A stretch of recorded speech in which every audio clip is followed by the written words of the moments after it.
There's never been more resources, vibrators and apps included, to make a long-distance relationship work. So we have that going for us.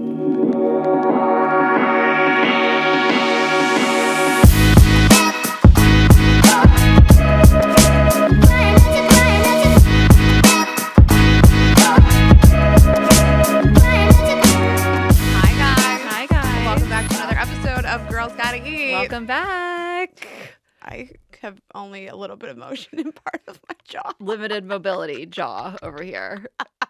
No Sucking blowjobs. too much dick. I don't think I can give a blowjob like this. No, that's definitely against doctor's orders. I don't think you can. I can't open my jaw that wide. They probably didn't think they had to tell you, but I'm going to tell you as your other doctor. I actually didn't say when can you do oral. You are having a little bit of Drew Barrymore mouth voice. So I will tell and you. I say that with love. I'm not gatekeeping. I got surgery and I'll tell you guys about it. But I have a little bit of like paralysis. Also a hard word to say. A little bit of a lisp, more so than normal. Yeah, Drew Barrymore doesn't look paralyzed. I want to be clear. She's, she has that mouth. Like, well, that's my like number one doppelganger. I get. I know. Is Drew so Barrymore. Even more so. Yeah. Now we both We're here with Drew face today. Paralysis. You know, it's like, you know who Madison LaCroix has? Yeah, the way her. Have you ever seen like comedians who do impressions like really heavy on the mouth of the person? Like you wouldn't realize how much actors and celebrities you can tell by the way their mouth looks. I'm really good at impressions. I can watch the way somebody talks and do it. And I don't listen to them. I watch their mouth. Yeah, because I watch how their mouth like opens and shuts. Madison LaCroix's funny. She said she was just born crooked. Oh, she like addresses it. Yeah. Stuff like that is cute and quirky though. Yeah. Who wants perfection? I'm working I guess on we're all it. striving for it. Yeah, that's what the surgery was for. All right. But enjoy my list for the rest of the episode. It gets better the more I talk. I can't say spicy. That's a hard one. Spicy. You did it though. Or magnesium. That's a hard one. You did them both. Who's saying magnesium on the reg? A lot of people. Really? It's never been hotter. You talk about magnesium a lot? All the time. Remember that Christmas I bought you magnesium? Yes. We had a partner that was magnesium supplements. It's hot right now. Sleepy Girl mocktails. Oh, right. We did a whole thing on it. It's okay. You guys, she's been through a lot. All right. Well, thanks to our partners. I'll tell you about my surgery. Speaking of surgery, thanks to ZocDoc for supporting Girls Gotta Eat. ZocDoc is the only free app that lets you find and book doctors who are patient-reviewed, take your insurance, and are available when you need them, and treat almost every condition under the sun. Go to ZocDoc.com/GGE and download the ZocDoc app to sign up for free and book a top-rated doctor. And thanks to Chomp's tasty meat sticks packed with mouth-watering flavor for supporting our show. Go to chomps.com/GGE to see all the delicious flavors and get 20% off your first order and free shipping. I didn't know if tasty was going to be a problem. Chomps is a struggle. ZocDoc.com that's a struggle. We'd also like to thank Nutrafol for supporting Girls Gotta Eat. Nutrafol is the #1 dermatologist-recommended hair growth supplement, clinically shown to improve visible thickness and strength. Go to Nutrafol.com/quiz to take the quiz and use code GGE to get $10 off your first month subscription and free shipping. And thanks to Clarins for supporting Girls Gotta Eat. Clarins Multi-Active Cream provides 24-hour hydration and a smooth, refined complexion with a healthy-looking glow. Go to clarins.com/GGE and get Multi-Active Day and Night Cream for 10% off, a free welcome gift, plus free shipping on your first order. Oh my God, a welcome gift just brought me back to the mall. The Delta Lounge? No, no, like when you were younger and you go to the mall and you get like free gifts at the makeup and skincare counters. Okay, so you know that I like hate stuff, so I never ever would take that stuff. But even when you were young? Even when I was young, and I sometimes would have like bags of that stuff, and I would just like give it to my mom or friends. Like I know it's such like a part of girl culture. The little perfumes. Yeah, but like, I love so cute. makeup, skincare stuff. They're so good for travel. Listen, I'm not part of that culture. Oh my God, I'm not gonna like name other brands because we're focusing on Clarins today, and I love Clarins, by the way. They would do the free gifts too, but some of those other brands, like you'd be like, oh my God, is it free gift time? You would leave the mall feeling like you robbed a bank. Rayna, I went to the mall this past weekend. No, you didn't. Yeah, in Burlington, Massachusetts. Listen, some malls are legit. Was it nice? Yeah, but it's kind of a blast from the past. And Sparkle Eyes knows I love a mall, so we like were up in that area. We were visiting his parents, and he was like, "You want to go to the mall?" I was like, "Yeah." It feels like not much is. I mean, things have changed, but like a Journeys was in there. There was an Auntie Anne's. There's a Cheesecake Factory in that mall. When you walk in, then there's an Auntie Anne's right at the end. Bath and Body Works. I got some body lotion. What's that? Victoria's Sweet Secret. Pea. They still rock Sweet Pea, by the way. The smell of me having sex for the first time. It's a new scent. It's called like The Beach or something. I love a mall. You and I have like gone God, to I the love a mall on mall. purpose. Columbus, we never miss the mall. Yeah. The Mall of America. It feels so nostalgic. I just loved it. And that mall still was like some deep cuts. I was like, this mall fucks. A Bath and Body Works, nothing brings you back. I went to the mall for Christmas for your brother's baby gifts and for your charm bracelet gift. I was popping all over that mall. I love it. I love Anyway, mall. so I just had to shout out to the mall and shout out to Shout out Clarence. to the mall. Let's talk about Yeah. your So face. listen, your girl wanted a jawline. So I Who does it? I've never had one. I've always wanted one. So I got a little lipo along my like chin and jawline. So I'm very swollen. I probably just look how I looked a couple weeks ago. So I haven't been on camera in 2 weeks. I've had no alcohol, no coffee, no makeup for over 2 weeks. My body has like returned to the earth. I've never been this healthy in my whole life. Oh my God. I've just been eating like vegetables and lean protein. And today's the first time I put on any makeup at all. It feels just so eye makeup. nice. It's just, I feel like relaxed. Yeah. You really don't realize how many meals you replace with coffee and alcohol until you stop consuming it. But I had a little bit of lipo on my like jawline and my chin, and I had this CO2 laser, which like resurfaces your skin. Oh my God, I want it so bad. It was I mean, listen, I wasn't awake for it. I can't speak to what it would be like to do it when you're awake. But so Dr. Barrett, who did my boobs, did this. I trust him with everything. I love him so much. Dr. Daniel Barrett, his Instagram is so informative and amazing. We just love him so much. And 2 weeks later, I'm pretty swollen still. And basically you have all these like nerves along your jawline and in your chin, so you can lose the ability to smile a little bit. I can smile, I don't have like free range of my jaw completely. So when you get lipo, it can like mess that up a little bit for a couple weeks, he said. And then the resurfacing, my face just like, I got it on a Thursday morning and my whole face peeled off by Sunday. Yeah. Like a snake. It was really cool. No, it's like you're shedding. You fully shed. Yeah. It feels like a sunburn. It gets like really kind of like stiff and tight. It looks like your face is covered in coffee grounds. Yeah. I don't know how people do this to live with a partner. Yeah, I mean, I got Morpheus 8. I can't remember if I talked about that. That is a laser and microneedling together. It was so painful and similar effects. And like, yeah, my skin started to peel off. It looked like coffee grounds. It did from that? Yeah. Afterwards, it looked like I just got like beat in the face with a hot iron or just laid out in the sun. It actually is like, still, this sounds extreme, but it's less downtime than a lot of other things. But the CO2 laser is like the next step up that's supposed to be even better, but more painful. And I don't know if I can do it. I mean, I had tears streaming down my face when I got Morpheus 8, but I love the results. I was like, I can't go back in. I can't do it again. I want to get the CO2 laser, but I'm like, you got to put me under. You got to be under, and you got to make sure you're not around anybody for like quite a few days. My skin, the first day I was like red. The second day, it's like a snake. Your whole skin peels off. In normal lighting, my face looks so good, so smooth. I feel like I have like the babiest skin. I like, love the way it feels. And the lipo, I mean, you really don't get results for like 4 to 6 weeks, he said. Like I'm pretty much back to where I was weeks ago, but I can feel that like my neck and like along my jawline are like rock hard. So it's really swollen. Yeah, that stuff swells. I mean, and people ask me a lot about like my nose if they're thinking of getting a rhinoplasty. And it's like, you just can't like freak out, right away. Because you'll just be like, oh my God, I can't smile. I look crazy. Your eyes, like you never know. I had a really great surgery and a great surgeon, Dr. Ovchinsky in Short Hills, New Jersey. But like they said I was like an ideal candidate. They didn't have to break my nose. I didn't have black eyes, all that stuff. But I was still freaking out, And like he said, 3.5 weeks later, I felt great. I felt camera ready. But those first 2 weeks, you're like, is it going to be like this forever? Even if you know better. Like even though even though they've told you, no, everything's fine. You're still like, no, something's wrong. I had like lumps on the side of my face. I was like, is this normal? I mean, you're sending pictures, but like they prepped me so well. And yeah, that's what I'm working with. You picked me up from the doctor's office and drove me home. And then you and Tessa took turns that day, like staying at my house. And then I kicked you guys out. I really like to be alone after surgery. You said it's weird. It is weird. It's not weird. It's just like I would never not have my mom take care of me. Like it's just no one else. I don't want you. I don't want my boyfriend. I just want to be a baby and have my mom like bring me my water and like my pills and things like that. And when I got my nose done, like we just bonded for a week. I had like one day where I was just so out of it, but then we just like binge watched Netflix. And I do like to be taken care of, but that's the only person I would want. Only your mom? Okay. Yeah. Yeah, I was mostly just wanted to be alone, but it's funny you mentioned drugs because I was on so many drugs when I got home. You're on anesthesia, you're on painkillers, I don't know what else the fuck they give you. My face was in a head wrap. Like I was in like a full head wrap. You don't think that you're fucked up, but you are. Yeah. I did so much shopping that day. It's insane. And the stuff that started arriving was so crazy. All the purchases are like, you're on drugs and it shows. Oh my God. I made a whole list for you to tell you what I bought. And then I made Tessa come over the next day and return all of it. Well, when you said all these Amazon shoes, I was like, what? We'll get to it.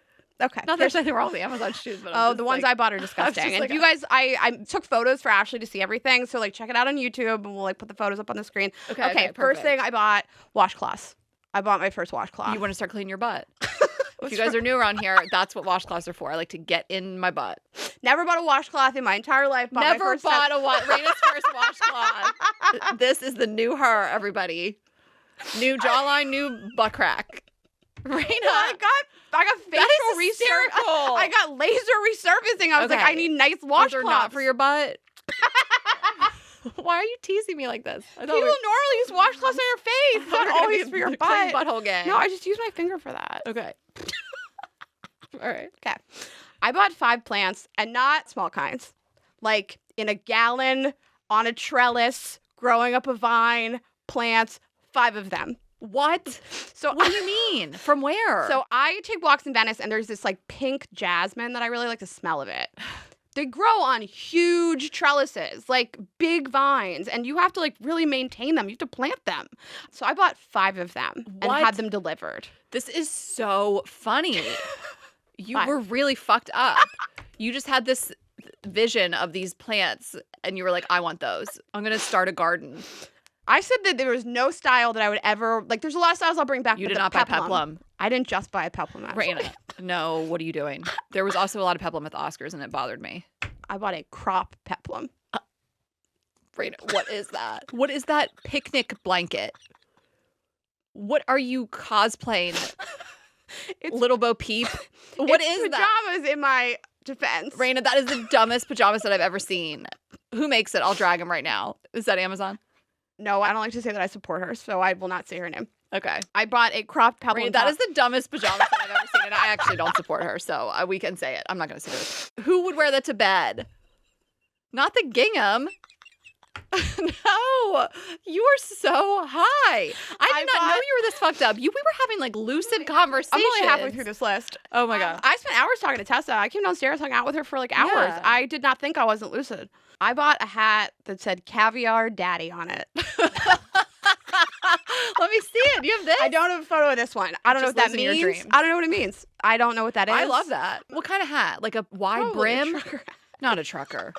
Not a trucker hat that says Caviar Daddy. Rayna, you love a trucker hat. This is very funny. I feel like it brought you back to your roots because you used to be a plant girly. You used to be a trucker hat girly. Maybe you did used to wash your butthole before I came along. Like, why did it transport you back in time? I don't know. I'll tell you what it did transfer me. Tennis outfits.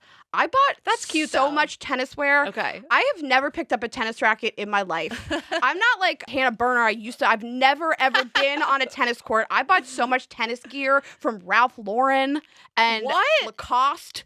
Yeah, it's insane. Oh, Lacoste, deep cut. Okay, but the worst thing I bought. Okay. I think I got it in my head that I wanted ballet flats.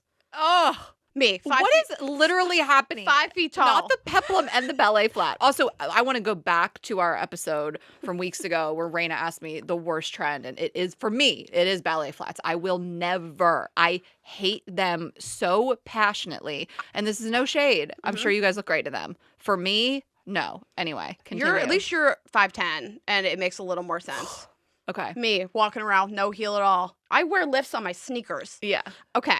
I took photos of you. The 5 pairs of ballet flats I ordered from Amazon in one day. Not also the Amazon. From Amazon. The fast fashion. I'm almost 40, and I could buy, and I should buy a nice, like, 1 pair of real leather shoes that are durable and sturdy. No, I bought fake plastic Amazon. Okay, the first one, not that bad. Oh, those aren't ballet flats. Yeah. Those are mules. They're slides. They're slides. They're fine. They're mules. Second one.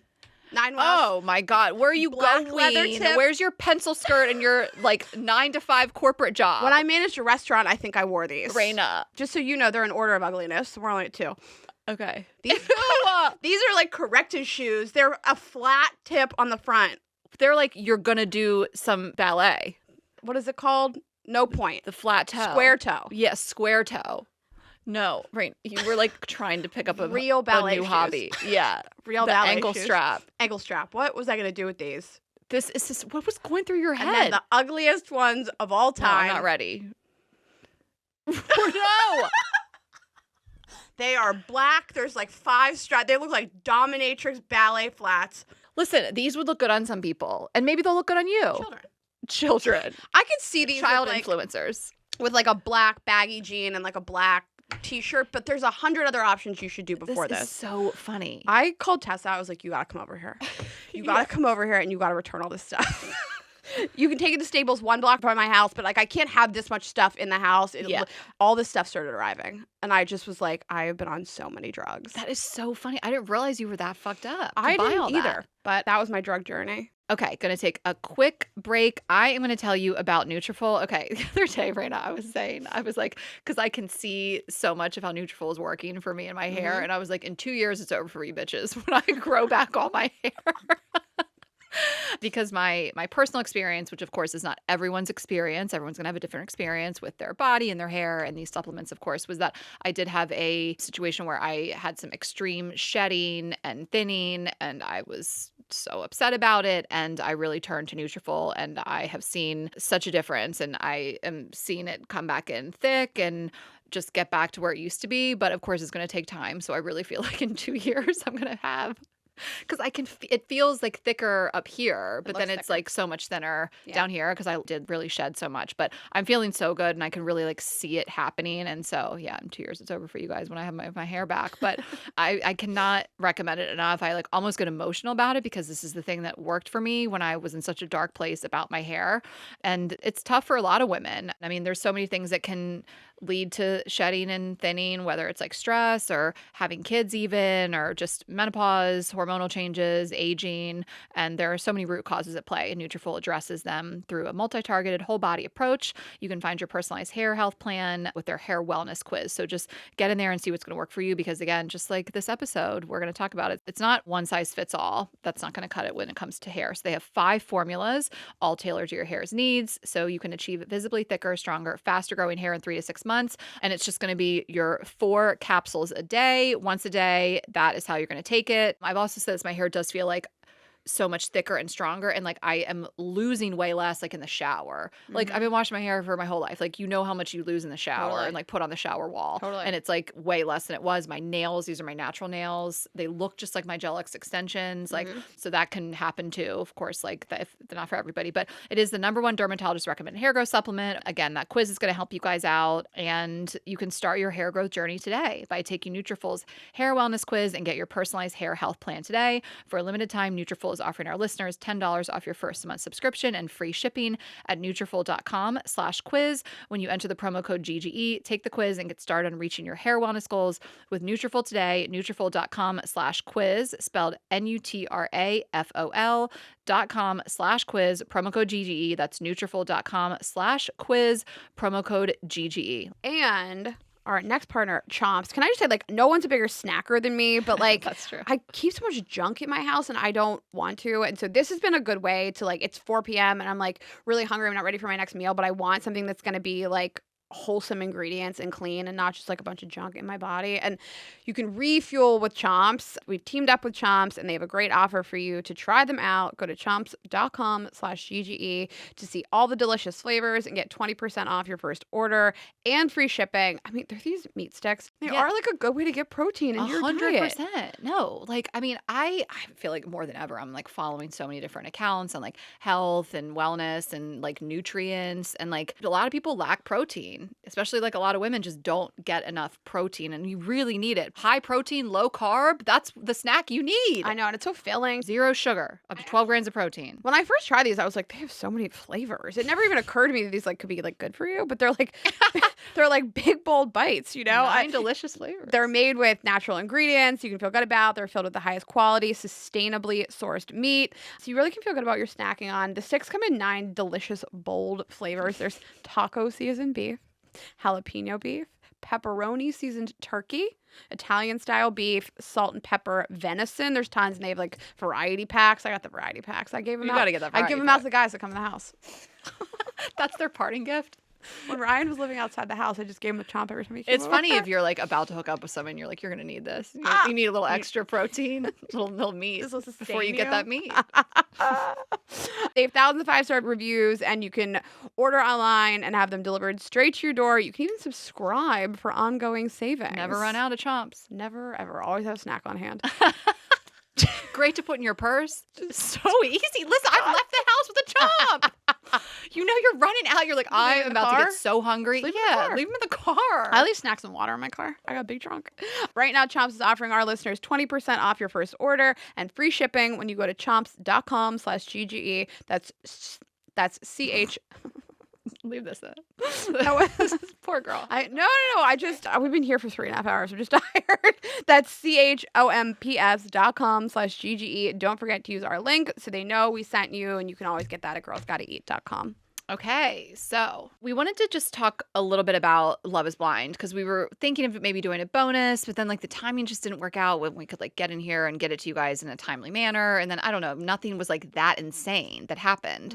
So we were like, we'll just talk a little bit about how we felt about the finale. And then as of now, we won't have watched the reunion, but we will have aired. But I don't know, I didn't have like so much to say. Maybe I'll feel differently after the reunion, but it was just kind of like, you know, we only had these like 3 couples and Jimmy and Chelsea broke up before. I didn't know you could just opt to not go to the altar. Dude, I had no idea that you could do that. I was messaging with Brittany about this. I mean, they don't want you to.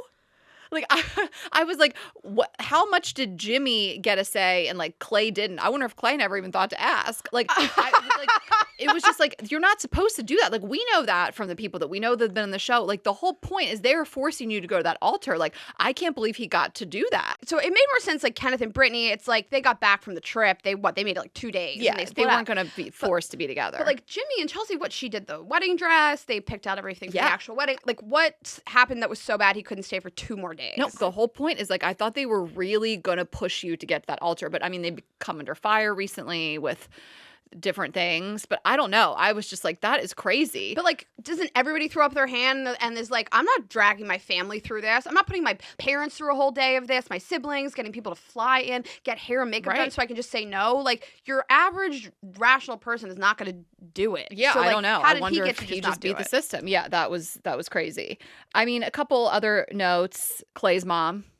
MVP of the whole thing. I just loved it so much. Clay's mom said things that like really needed to be heard on like television. She just really spoke her truth. She was so insightful. She has so much wisdom. She was just stayed so like measured, and I was just loving everything she said. She said like really important stuff. I'm glad they like kept that in, the way she like approached her ex-husband and the things she said about Clay. Because so much of Clay's storyline is like, I don't even know what being faithful looks like in marriage, because like my father was unfaithful to my mother and they were married for 30 years. And like, I was so glad you actually got to like hear from the woman that went through it. Man, if there was anybody I'd want on our show, it would be Clay's mom. And I loved AD's mom too. I feel like that's why I'd want them to be together, just these like moms. It's so funny though. Like, I just have loved seeing some of the content that is like, why does Clay think infidelity like runs in the family? You know, it's just so funny. He's like, he thinks cheating is hereditary. Like, it's so funny. He's, it just really runs in my family. You know, like, I'm just really worried I'm gonna get it. Like, it's a disease. Also, it's so crazy. He's like, my dad would like take me along to like cheat on my mom, basically. Like, isn't that more of a reason to not do it? Like, if it runs in the family and you've seen what it does to people, isn't that more a reason to not do it? The same with abuse. Like, not to get too dark with it, but like, abusers have been abused. Of course, when you're the one being abused, you'll think, I'll never do this in my life, and then you do. You know, like, I think he has a level of self-awareness that I don't hate. I thought that it was weird when AD was like telling him, confessing her love. He was just up there still cheesing. I was like, this guy looks like a sociopath. Well, the things coming out of his mouth weren't matching the facial expression. He was like, I know you're gonna hold me down, and I know. And she's like, when she goes, what the fuck? I know.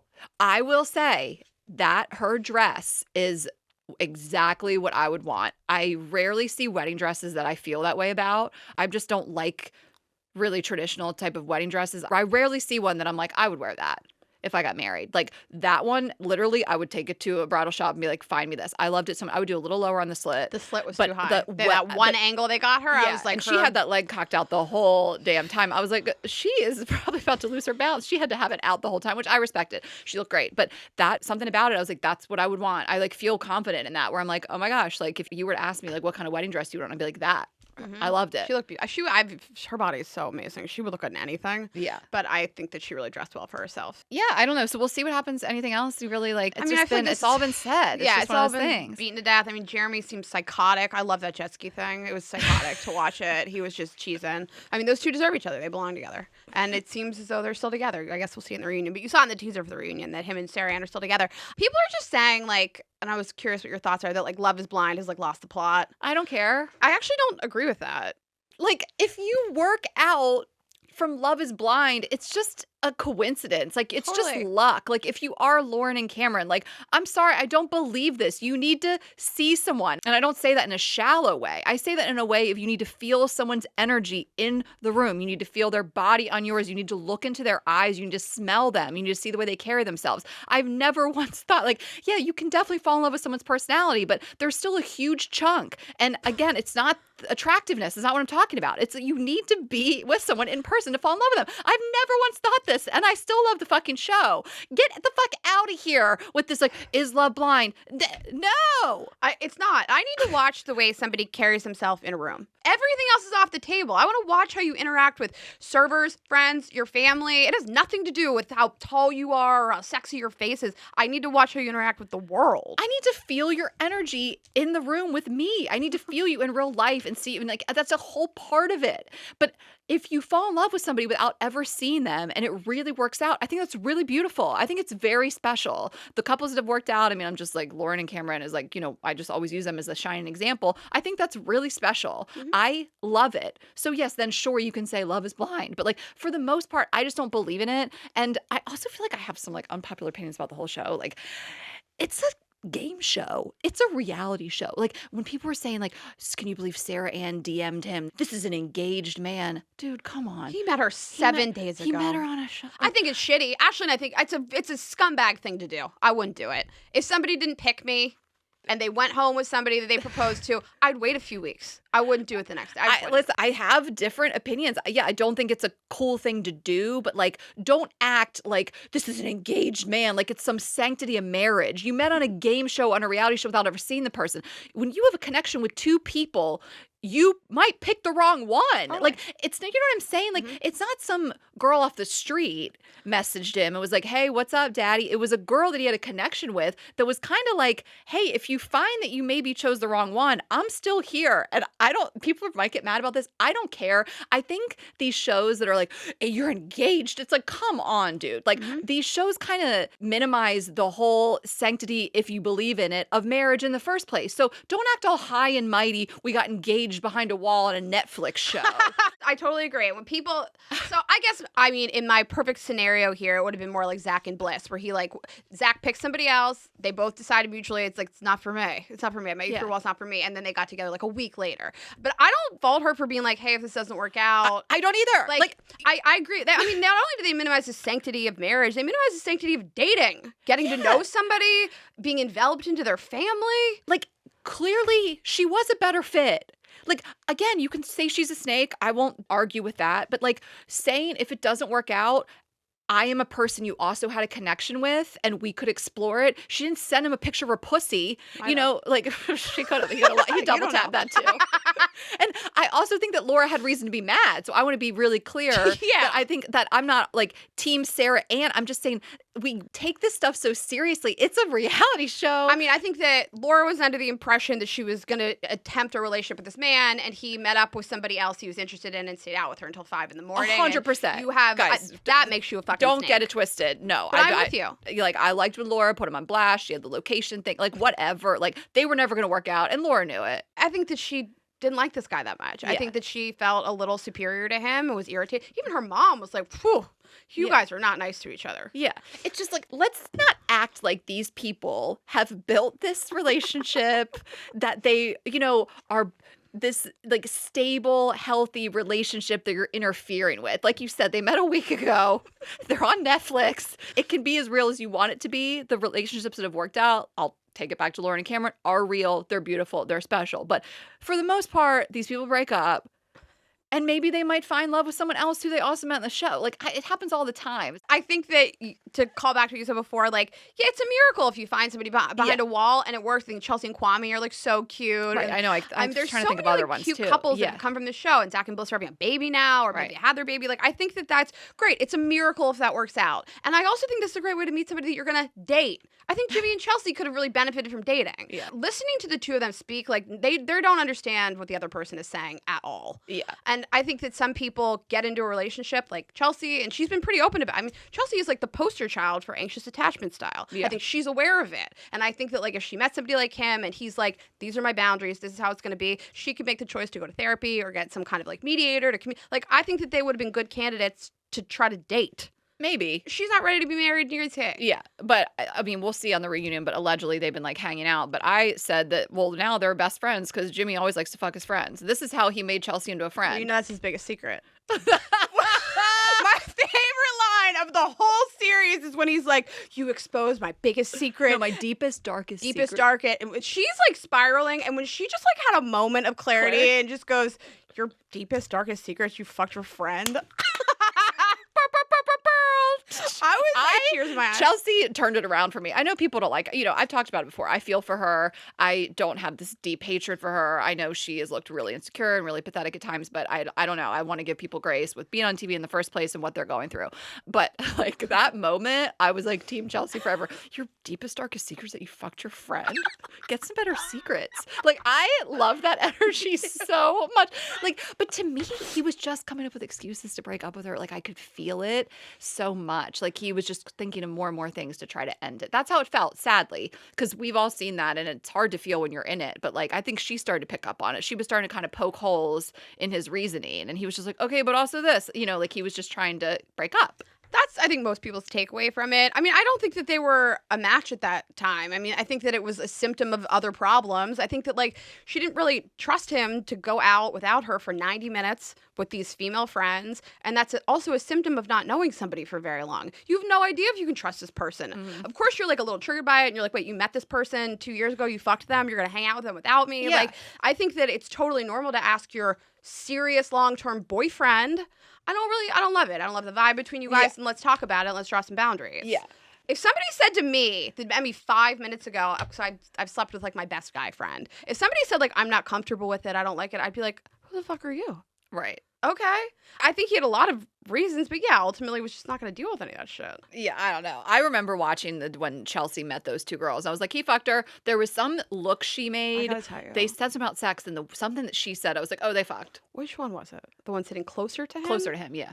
Oh, I thought it was the other one. No, I couldn't tell. I could tell. I was right about who it was. I'm thinking she was sitting next to him. But I was just like, oh, they fucked. Like, she made some smirk. There was something about sex where I was like, they have. I can feel it. And I was watching it with Sparkle Eyes. He was like, what are you saying? I'm like, oh, just you wait.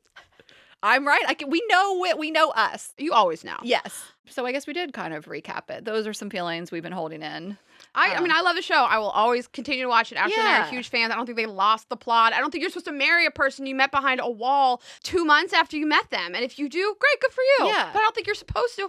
Also, The Bachelor. I don't think that No, you're supposed literally. to marry a guy that's also dating 25 That other was on women. the tip of my tongue. By that reason, The Bachelor lost the plot 2 decades ago. I Never mean, was it's just a like plot. these people aren't ending up together. You know what I mean? And the people who are ending up together are people who meet on like Paradise. So you could meet someone from the pods. Like they'll probably start to get into this whole They filmed like people that what do we call it? like Tessa? ex-contestants. Ex-contestants.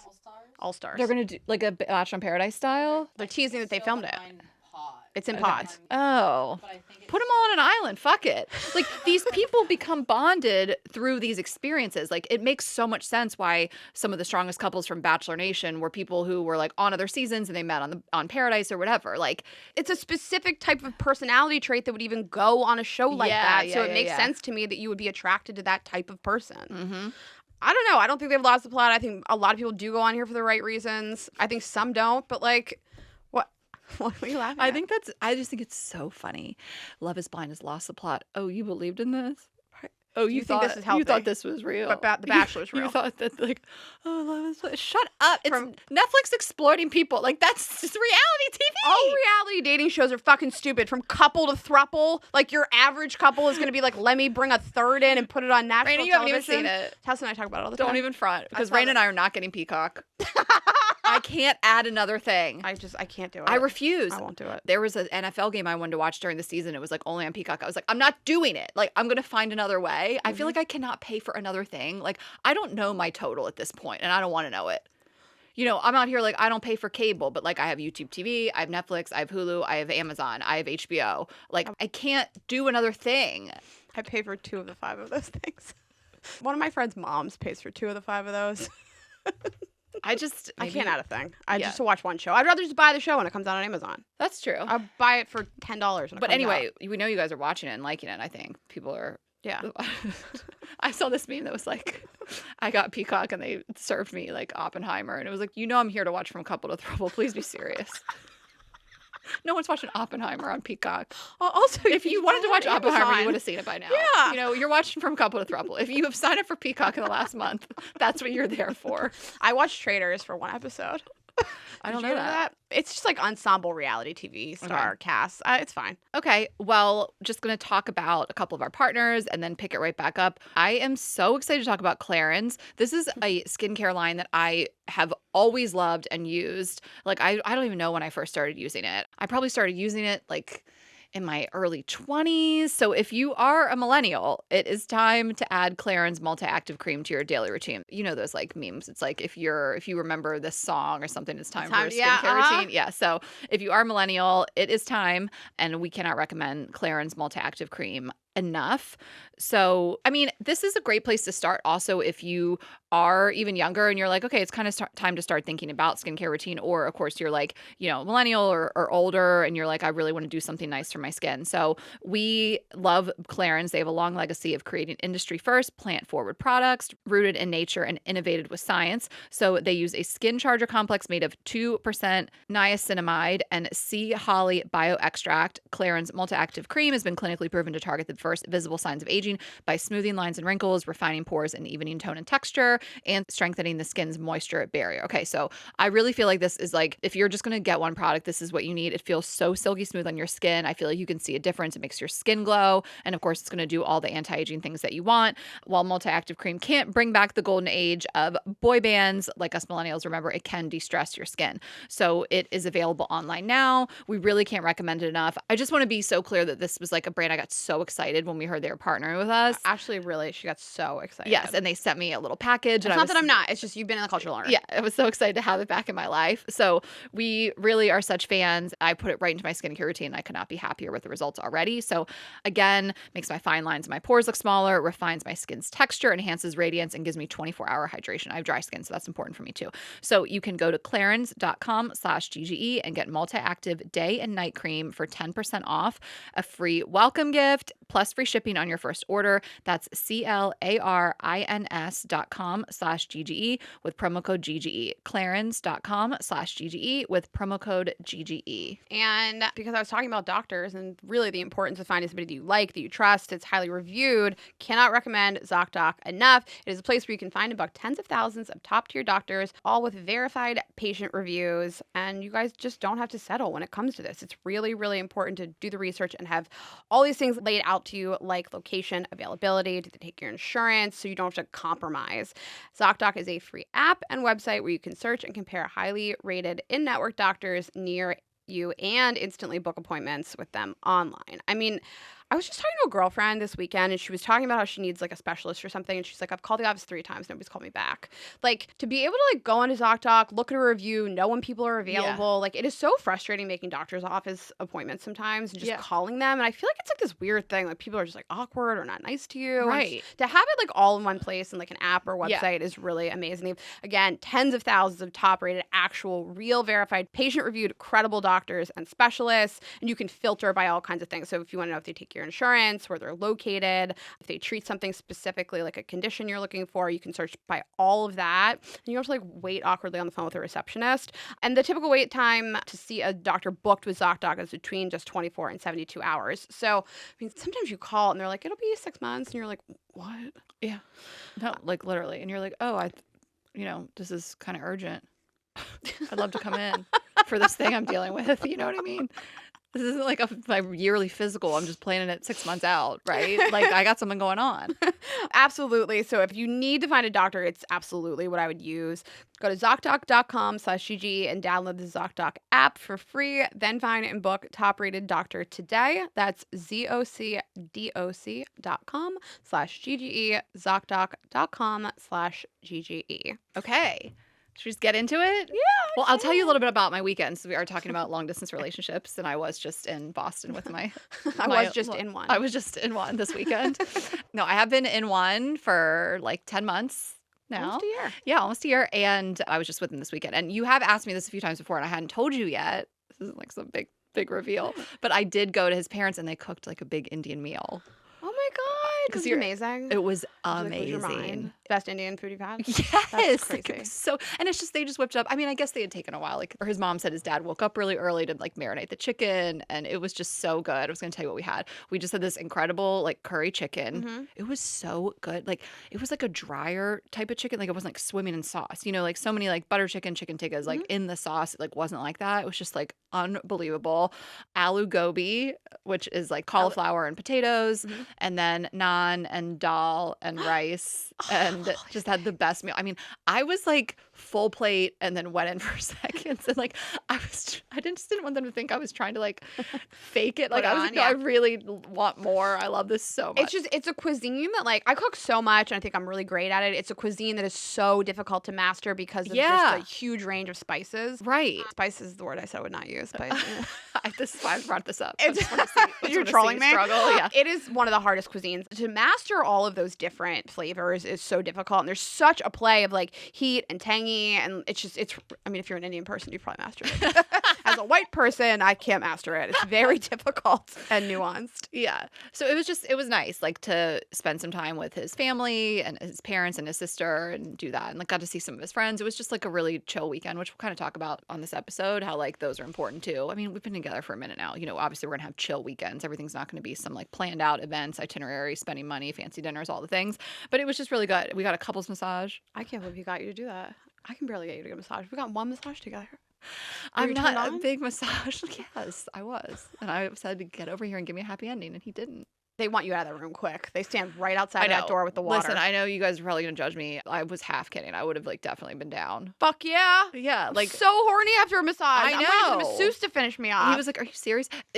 We were very close to like the reception desk. We weren't like private. I feel like couples especially, they get a glass of water, they wait right outside that fucking door. They want you out. Right. They're like waiting for you to get out. They know you're going to try to fuck if they don't just, come like right having back. an orgasm. They know you're going to try. Who wouldn't? Like, most of them are like, take your time, as much time as you want. If 60 seconds, they're knocking on the door. That is so true. They did want us out there, but he just was going to this like Thai massage place, and he was like, we should get a couples massage. I liked it, but like, I don't know. It's like we had our like kind of heads covered. We weren't like that, whatever, not like we were going to hold hands, but like, I don't know. I feel like I couldn't kind of talk to him. Like, I've had one other couples massage in my life. It was with Meryl. Talked? Oh. And no, like, I kind of wanted to like chat every once in a while. Like, Oh, you did? I don't know. I guess it's Like, because of the why setting. else are we doing it? Okay, so like I've gotten massages like in Jamaica on the beach, and it's blinding light, and you're not sleeping through that. So Right. like I'm chit-chatting. If you're outside, okay, if I'm outside, I'm talking. Yeah, so Meryl and I did it. It was our friend's 40th. They had like, we were in a big villa in Cabo, like I Sure. kind of did for mine. And there was like a masseuse that came to the house, and Meryl and I were like, we'll do that. So we were like, yes, outside, kind of indoor, outdoor, but like we were just kind of talking to each other. The beds were really close. We were Yeah. kind of like giggling. Yeah. Like I would have liked that experience. Also, I had a great time and I had a great massage, but like I didn't connect with him the whole time. I'm just getting a massage. Yeah, when the room is dark, there's no windows, no Yeah. light. It's a solo thing. It's a solo You're in experience the for me. zone. Yeah. Yeah. It's almost like weird that there's another person there with you, because you're like, I can feel the energy of this other person. It's weird that we're not talking. And then he had to see me at my ugliest. Nothing looks uglier. You are never uglier. Not you specifically. It goes the chair at the hair salon, the massage. But here's the thing. I know I'm ugly in the salon chair. Massage, there's no bigger discrepancy between how you feel and how you look. You feel 100%. like you are refreshed, glowing, beautiful. You look in the mirror, you're like a Face full of marks. Yes. Yes. Eyelashes are all mashed up on your face. You don't wash my makeup off, so I have mascara all clumped up, eyelashes put to my face. I feel like I got beat up, So I was like, I don't know, it's just whatever. But it was a cute thing that he planned. I think we're just always trying to like, we'll talk about this today too, like plan stuff. Make it count. Like do a good mix of planning and then like laying around and watching TV and like bed rotting and I have a lot to say about like long distance relationships and feeling like every time you're together, it's just like crazy fun vacation. I think people are gonna be surprised by my answer. Okay. But people have really wanted this episode for a long time, and I've been in quite a few long distance relationships, and I have like so much to say about them. And you have been in one for about a year, and so I think we wanted to wait until like this had like stood the test of time, like you really have. And I think that like you guys have set really, really healthy boundaries and practices. And I'm excited to talk about it. And we put so many polls online asking you guys if you've been in them and what your boundaries are. And I think we just talk about our general like advice for making them good. And I'm really, really excited for this episode. Me too. I'm excited for the topics, but like just in general, I just like top level, like, do we believe in them or not? I know you're in one, but like, would you recommend No, it I to- would never. Would you recommend Couldn't it to be me. others? I really believe in long distance relationships. Is it my dream? Right. No, but like I think that all relationships are hard. And they are full of problems, and like you just have to pick like which hard you're willing to deal with, because I think you get a lot of really positive things in a long distance relationship that you don't get from one that's like you can see somebody day to day down the street. And I think it really prolongs the honeymoon phase and keeps the mystery alive, and you can maintain your own life a little bit. And I think that that's really fun. I find that when I've been in long distance relationships, my favorite part of my day is when I get to like get on the phone with that person for like an hour at night and like download our day. And I feel that you really get to know somebody on such a deep level during those conversations in a way that you wouldn't watching a TV show together. Yeah. Or, you know, like at the end of the day, you're both kind of in like a bad mood and you just like eat dinner and go to sleep, or you fuck or whatever. And like, I have felt that I've built these like incredible connections via the phone that I've really like enjoyed with another person. I mean, I think it stays spicier longer and the sex is wilder. And I don't know. I think that people would say like, is it worth it? And I think you just have to reframe it to yourself of like, is this person worth it? Yeah. And then go from there, because every relationship's hard. You just got to pick what like your hard is going to be.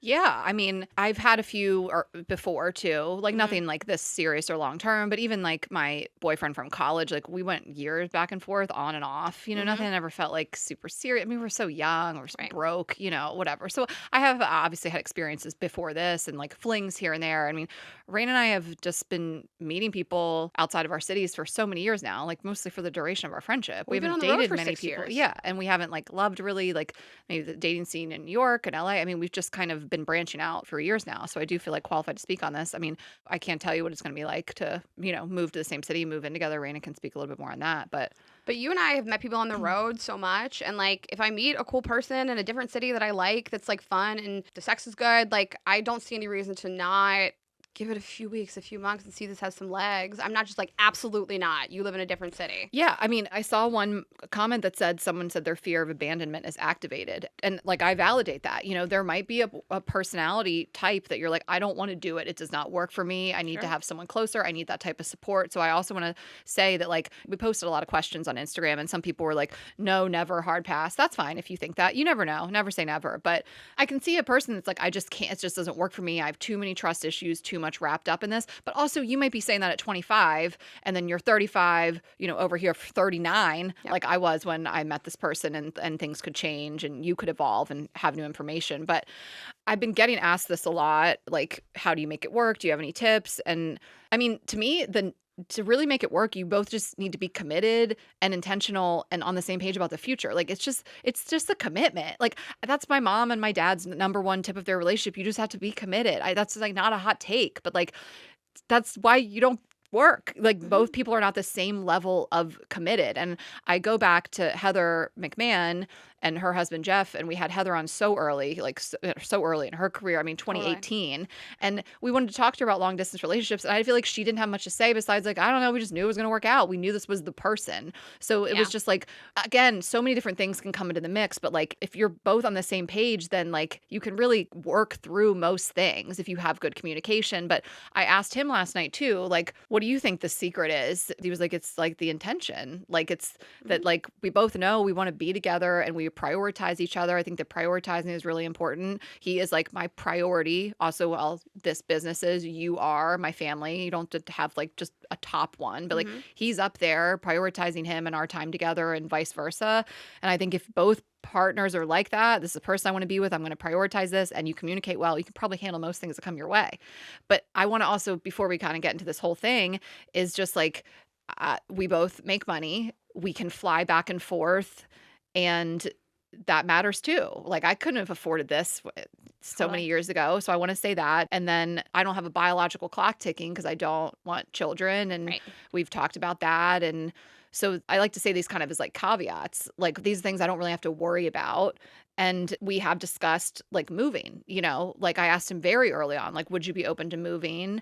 And I'll talk about that too and how people can change their minds and things like that. But I was probably like, I'm probably never going to move to Boston, just with what we do for work and where we need to be and places that I would like want to live. And so he is like open to moving here. We'll kind of see what shakes out. But like we kind of have those things going for us. Mhm.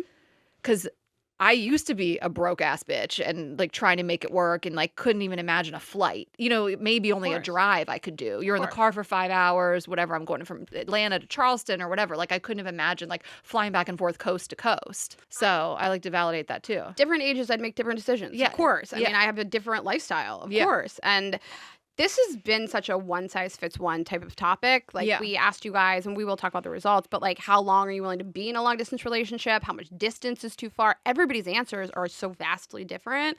But like top level for me is like, are your goals aligned and are you able to prioritize each other? And if the answer to those things are no, then it's kind of a non-starter to me. Like I dated somebody I really liked in Denver, took a couple trips to see each other. Mhm. The fourth time he was going to come visit me before he like booked it, he like was pretty serious with me and he was like, before we go further, do you see Right. this going further? Yeah. And like I am just like in la la land of like, again, I don't really want kids. I don't care. I can have this go longer. It doesn't Yeah. matter to me. I'll do this forever. Yeah, I'll do that. I don't care. If I'm happy right now, I have the luxury of living in the moment a little bit more. Yeah. But I like both of us were pretty honest of like, no, like Yeah. I'm never going to move to Denver for you. Right. You're not a person I'm going to make any compromises for in my life. Yep, I think he yep. probably felt the same. We had not the same interests and hobbies, really. Like, our lifestyles weren't the same. So the answer to that was no, and we just called it. Like, yeah.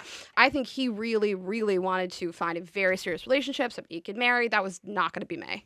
And so I think that, like, if your priorities are aligned and your goals, like, if somebody says to you, I live down the street from my family and this is where I plan to live forever, Mhm. can you see yourself living there? If the answer is no, you can't date that person. Yeah, I want to speak to that. I want to piggyback of what you said. That's also accurate. And like your stage in life. Like, Mhm. I don't even know if my relationship would have worked out 3 years ago. I don't know that we would have been ready for each other, And again, like I just got to validate women who are like, okay, I'm 35. So, okay, I'm going to date this guy who lives across the country. And then what? So then what? But I got to, you're really doing the math if you Mhm. want kids. And it Absolutely. sucks. It sucks you have to live like that. I wish it wasn't the case. So I always come back to that of like, I fortunately just don't have to worry about that. But I do understand that being a worry. You're like, no, Ashley, I want kids. I can't just meet a guy across the country at 39 and then I got to start putting the pressure on. So I just think that does really matter too. But like, here's the thing. I asked him our very first date in New York if he thought he would move because I had this feeling of like he's always lived in, Massachusetts, outside of Boston, his family's there.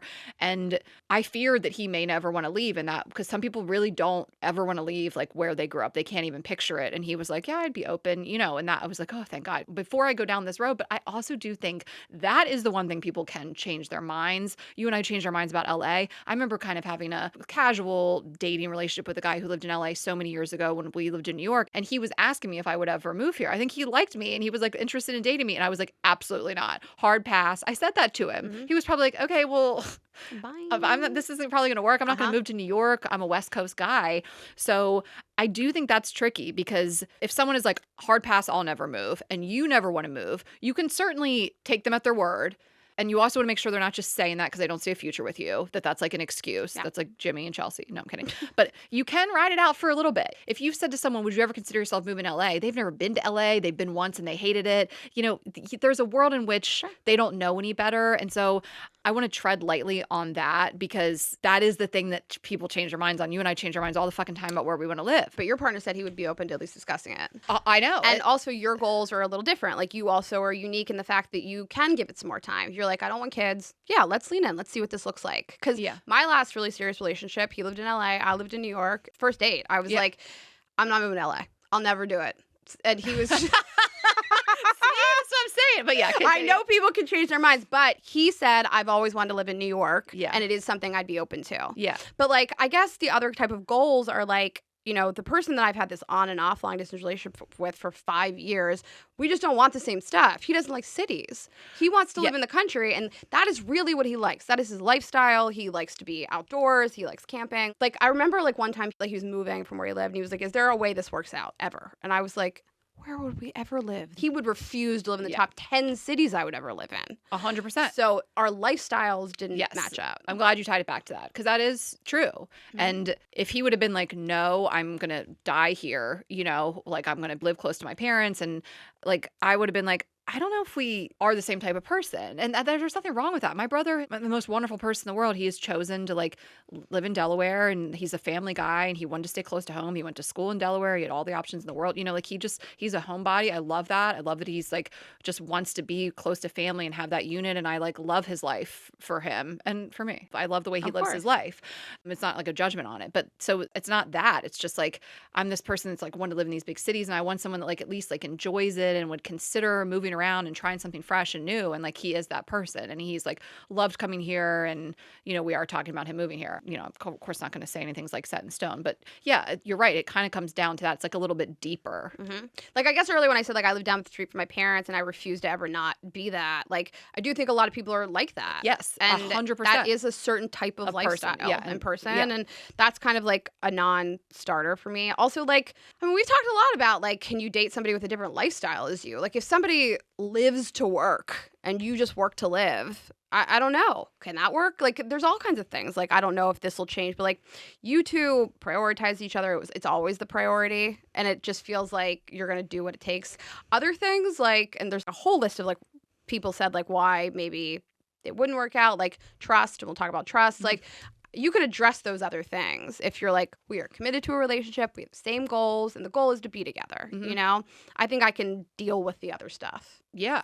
I mean, and I really feel for people who really do feel like that, really do love each other, really prioritize each other, have a strong, healthy relationship, and then just like it comes to a head and no one wants to move. I mean, whatever. It's just, I don't know. There's really no answer for this. I mean, some people said, can you do long distance forever? Sure.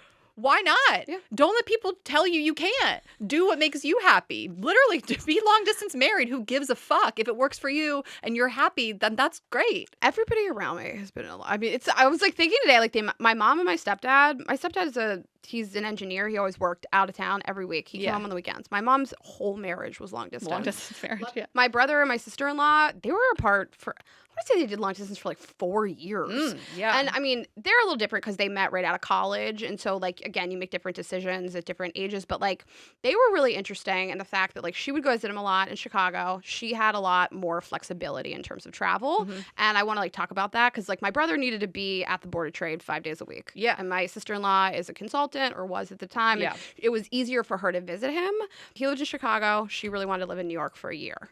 And I'm sure he would have loved it. She moved to Chicago to be with him. And, like, he was just like, okay, I can make New York work. I have friends there. It's a quick trip. It's like 2 hours. Like, we can do this for a year and a half. And I think they like really talked about it as a couple, which I think is rare. Like, she was like, I'm going to move, but it's not going to be with you. And I think that's rare, but like they made it work. That is a one-off. I don't know. Everybody's like a one size fits one, but like they just really like support the other person's like dreams and needs. And they've really compromised for the other person. It is a lot of compromise. Yeah. Like, it sucks sometimes. Yeah, I know. I mean, and I'm a person that I want to do what I want to do. Right. So like people take the compromise in different contexts too. Like your whole life shouldn't be a compromise. You shouldn't be like, I don't want to live here, but I'm doing it for you. That sucks. Like we should both be happy. Like I wouldn't want someone to move out here that hated it.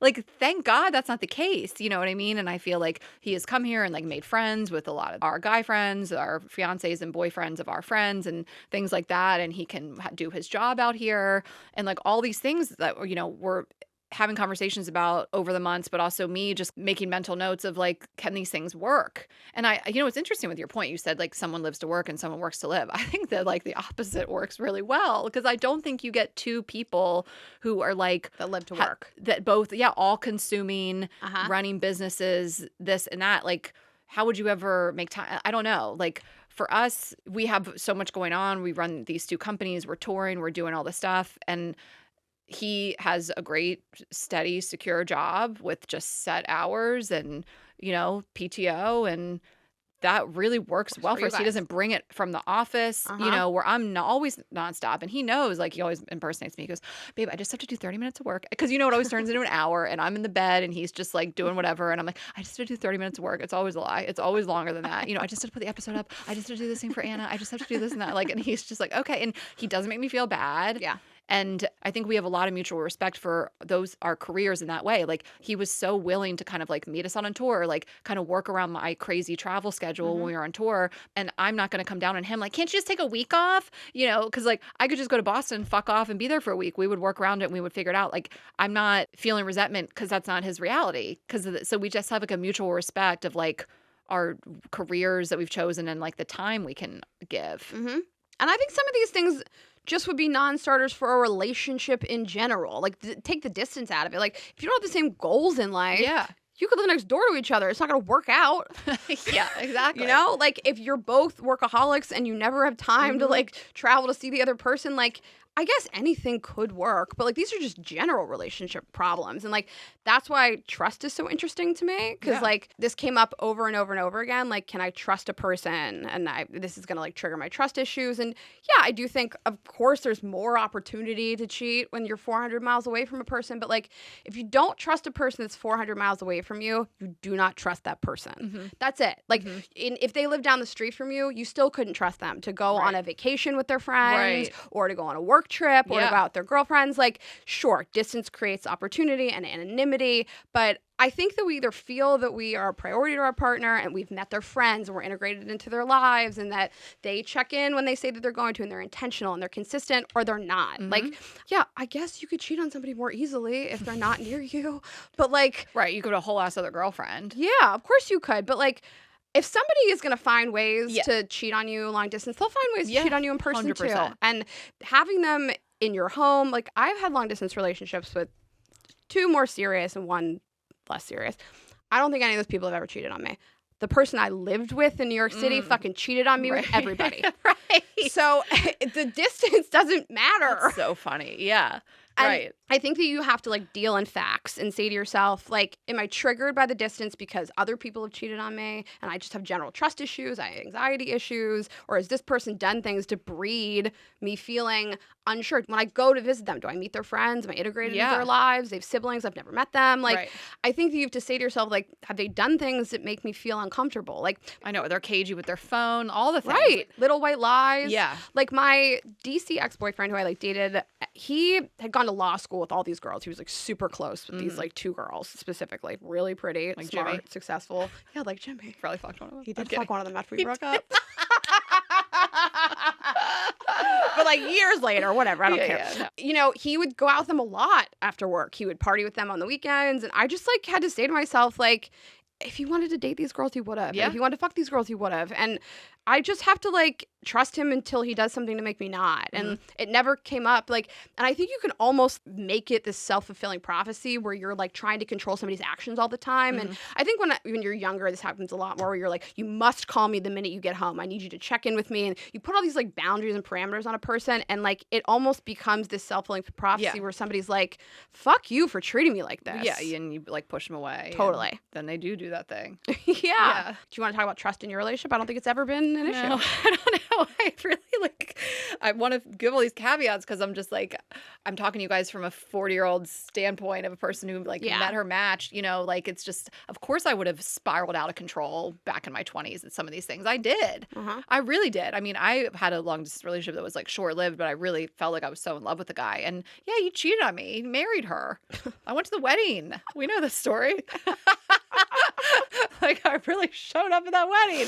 I got invited by his friend. Listen, it was a whole long con. But yeah, like, it just, I was a psycho. It sucked. But I never trusted him because he wasn't trustworthy and he cheated. Exactly. So I was like, I couldn't even, if I were to look at my old self, I wouldn't even like recognize her. But I mean, we are both in places in our life where we're not out partying all the time. Like we know what the other person's doing all the time. Like, and that might not be for some people. They might think that sounds like boring. Our relationship's not boring. It's wonderful. It's spicy. We have a great sex life. We really have so much fun together. It's what it is. But, we just share location just because we just do. It just happened and we just still do it. I don't know. It wasn't some big discussion. Like these things have just kind of fallen into place because it's like the right person and we do really trust each other. And like, we both feel like we found the person we want to be with. So nobody's got like a wandering eye. No one's thinking about like, what if this other thing? So that's how it like should feel with the person that you're with and you trust. I mean, you felt like that with your ex. Never crossed my Never mind. crossed your Never mind. would have crossed my Yeah. mind in a million years. I just, but again, I always knew where he was.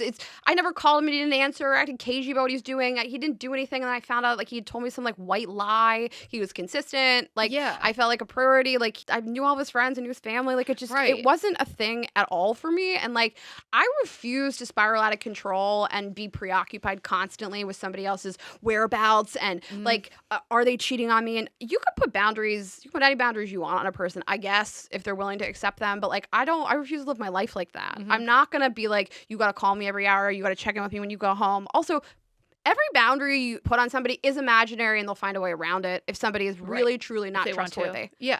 Yeah. I mean, the trust thing, like I kind of go back to like the type of person that may not be able to handle a relationship. And that might be somebody that has like really deep trust issues from maybe their upbringing, or people that just have like really jealous. Like I was thinking of like just jealous by nature people. Like that's not going to work. Well, for that's a what lot I'm of saying. people. Like, dealing facts. Like, am I jealous, or is this Right. person doing something Yeah, to like yeah. provoke this? Yeah.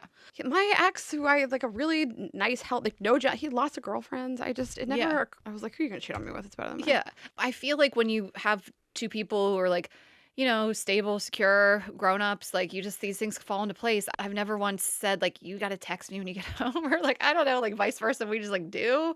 Also to like really hammer your point home, like when you do see them, are you integrated into their life? Does everyone know about you, friends, family, all the things? And that's just like super important too. It's harder when you're in your early 20s. My first long distance relationship, I think I was like 29, so a little bit older, but like, people are binge drinking and partying more. Right. It is harder to trust people. You're just like, I just don't know what you're going to do when you're so fucked up. You have less money. Totally. You can't like do those kind of things. Like when you get a little older, you could definitely be like, well, I have less flexibility, but more money. So if you want to visit me more often, I'll pay for the plane ticket every other time or something like that. Like, I think that there's so many more ways to compromise when you have more money. And also like when you're younger, like when I say you have to be on the same page, you could also be on the same page about doing something a little more casual. Like, I think there could be, you got somebody in this city, you go visit them and this and that. Like, we're kind of talking to people who want that committed relationship and like how to make it work. But I also think there's a world in which you are just more casual with somebody because you're both in your 20s, you know that you don't want to get married in the near future, and you're able to both be on the same page about just having a little bit more of a casual relationship. Totally.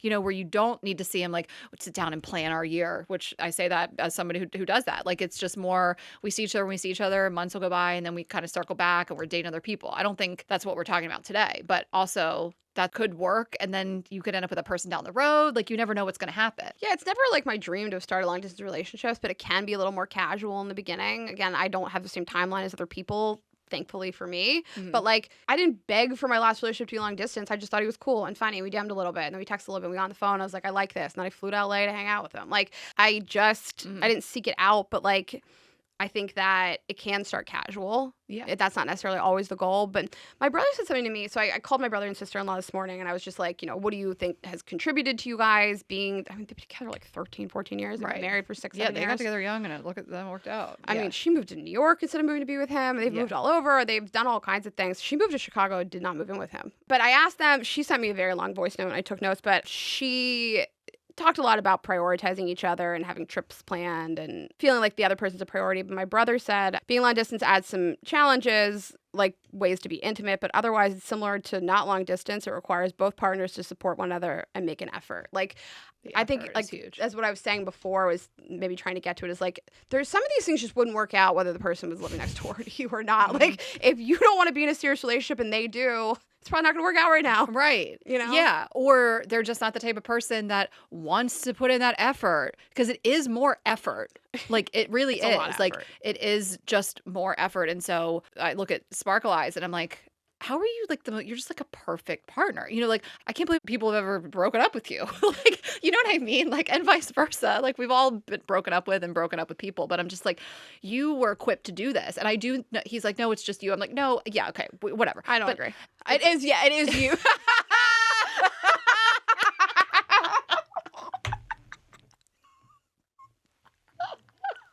Rayna. There's no way That's you. Yep.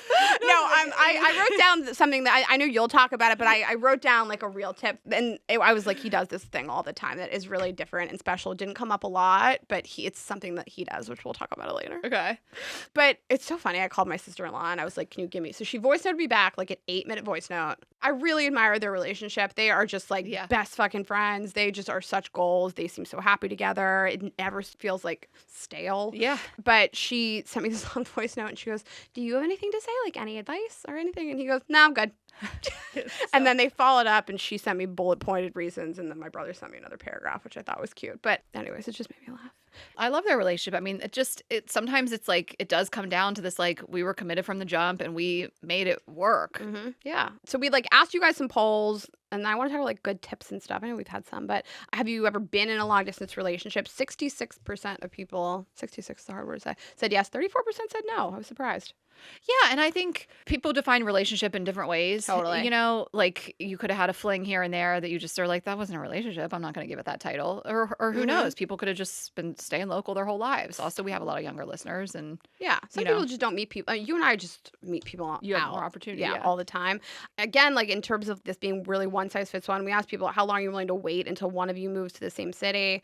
6 months, 1 year, a year and a half to 2 years, or 2 years, no rush. 2+ years, no rush. 10% of people. Mm-hmm. No rush. 2 years. I love to see it. But just chilling. 16%, 6 months or less, you're moving. Which I also was like, damn. And it's also this thing is like, you don't know until you know. It's fine to have opinions on what you think your answer is, but you don't truly know until you're in it. My last relationship, I missed him so much. It hurt me in my body. Yeah. I couldn't stand it. Like one time we were away from each other for 3 weeks. I thought I was going to die. I know. I hate it. I'm like, this is probably going to be a month. And like, we've only done that like one other time. And it like sucks so bad. It's like, so bad. Like I was like Sunday night, I was just getting like so sad. I mean, but listen, I lasted like 8-9 months and then he moved to New York and then it was over quick. Yeah.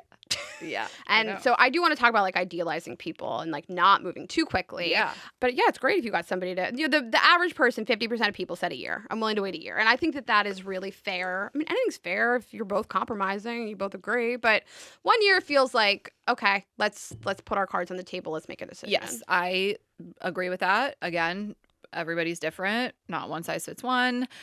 But to me, it feels like I certainly will have wanted to have conversations prior to a year. And we have in my personal relationship. But yeah, I feel that. I feel that we've done this a year. We know we're good. We're in a good place. What's the move here? Mm-hmm. I think it's an absolutely appropriate time to make a move, have a conversation. Totally. After like 6 months, it just feels, I mean, listen, you could do anything you want. It's just, I feel like you've gone through a lot of milestones and good things and bad things. Within a year, you can make like a more educated decision. And everybody's different. I mean, we ask people like, what's the distance you're willing to deal with? And everybody is so different. I mean, some people, I live in Venice. I wouldn't date somebody in Silver Lake. That's the same as like Hoboken to the East Village. Like some people are like, that's too long distance for me. People wrote 30 miles, a plane ride. Yeah. Some people an hour plane ride versus 6 hour plane ride. Like some people can't just be on a flight for 6 hours and out of work that long. Yeah. You know? I mean, what I'm dealing with really fucking sucks. A lot of time zones. Yeah. It just, and I know people do it. I don't know. I don't think I could go any farther time zone apart, a different country. Like this has got to be my max. Also, this is like, I don't think I'm gonna, be in another relationship after this. But like, I'm like, my next one, I'm not gonna do this. He's like, excuse me, I thought we were gonna.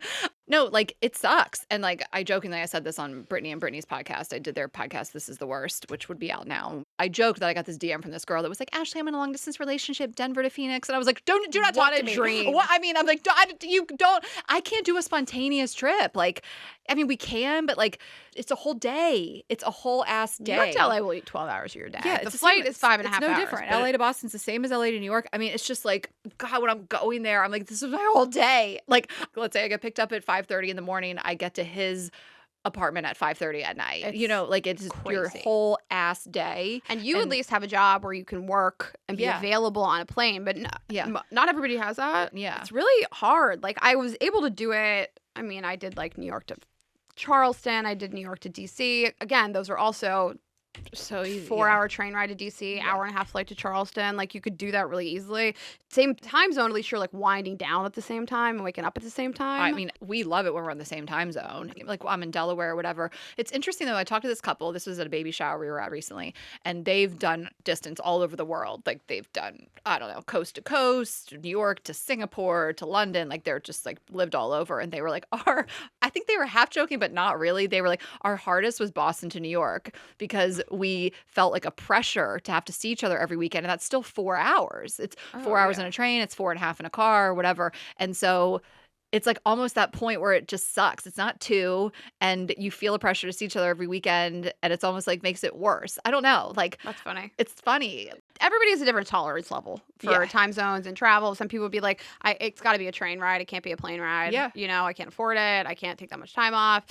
It's very, very one size fits one. But I'll just answer this because I get it all the time, and then we can kind of get into this, like, how to make it work tips and things. But I mean, I would say we see each other, if I were to average it out over the past like 10 months, every probably 2.5 weeks, because in a perfect world, we see each other every other week. It doesn't happen all the time. But, you know, that is one person like traveling a month. And then like, I saw him a ton over the holidays. I was in the East Coast a bunch. He came out here to surprise me in LA. Like, it felt so nice. It was way more often.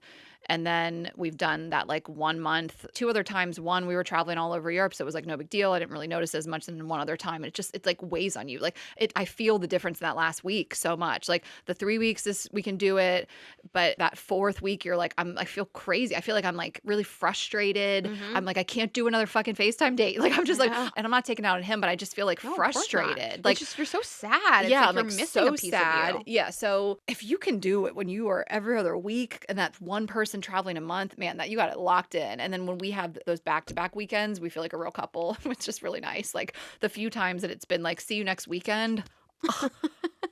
It's happened like 3 times where I'm like, this is like pure joy. This is really special. It is really special. Yeah. And, you know, naysayers, I think, you know, I was reading like why not to do, like, we'll say like, you know, it extends the honeymoon phase and it's sort of like a fake parallel universe to like an actual relationship. And I don't necessarily agree with that. I think that, first of all, who cares if you've extended the honeymoon phase? That sounds awesome. Sounds great, yeah. If you keep things exciting, if the sex is more fun and rampant when you do see each other. I mean, I loved that moment when the first time you see somebody that you're in a long-distance relationship with, you haven't seen in weeks, you just fuck immediately and you just don't stop. God, it's so fun. Yeah. Cabo, I never even saw you. You couldn't walk for face weeks. was all red every second. You were just flushed the whole weekend. Take me back. I like met my ex in Miami. He was like fingering me in the elevator, like on the way up in the hotel. Like, you just want each other so badly. And I think that it keeps it alive a little bit more. And yes, obviously, like when you see each other every few weeks, you overplan and you make all these like exciting reservations and stuff. But like, that's a fun way to live. And I'm not saying like prolong that forever and never really see somebody in their environment to the point that you've idealized them to be somebody else. Yeah. And I do want to like talk about that a little bit. But like, I think it's nice that you make it a priority. You make it special every time you see each other. The stakes are higher. So you make all these reservations and plans and it feels nice. It's a nice way to live. Yeah, it absolutely is. And I mean, yeah, like a valid concern is absolutely how do we go from this fun, exciting long distance to like moving in together, which I don't think is necessarily the move. We can talk about it. But even moving to the same city and doing what your sister-in-law did, moving into her own place, which I think is great if you can do that. But I get it. It's a valid concern. But I don't know.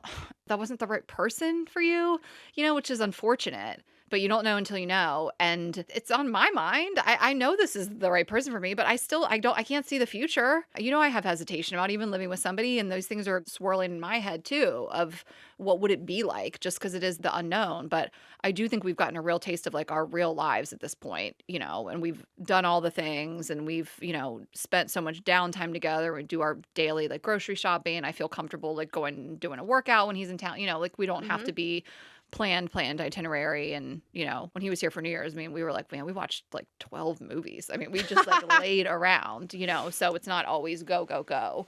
But yeah, it's a concern.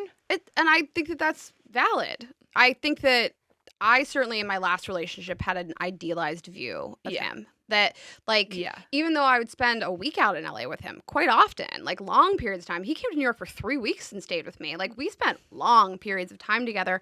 It's just, it takes a while to get to know, like, how does somebody deal with how do they problem solve? How do they take care of their life? I guess, the main concern is like we travel all the time, we have all these fun plans, but like what is somebody like after a long shitty day at work? Because somebody long distance gets to take a beat, have a glass of wine, cook dinner, then they call you.